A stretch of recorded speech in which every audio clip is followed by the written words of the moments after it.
Est-ce que vous avez quand même parfois le sentiment d'être amalgamé, à l'action gouvernementale et diplomatique, vraiment, et militaire menée par la France, parfois dans ces régions du monde? Oui, oui, malheureusement, mais parce que dans de nombreux pays du monde, et pour avoir quand même pas mal voyagé, les gens font rarement la distinction, alors évidemment c'est pas vrai sur le continent européen, entre une chaîne d'État et une chaîne de service public.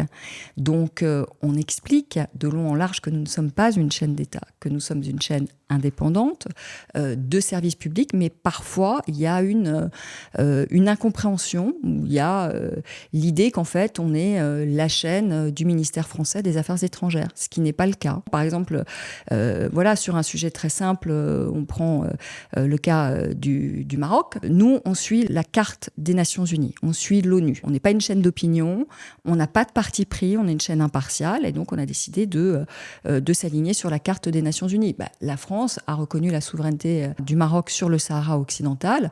Nous, notre carte n'est pas la carte du ministère français des Affaires étrangères. Donc ça peut d'ailleurs aussi nous valoir des problèmes, parce qu'on ne suit pas, dans certains cas, la diplomatie française. Donc en fait, il faut naviguer, si vous voulez, entre les gouvernements qui pensent qu'on est des chaînes d'État et donner cette explication-là, d'autres qui regrettent peut-être qu'on ne soit pas plus une chaîne d'État. Il faut naviguer, mais nous, on reste droit dans nos bottes.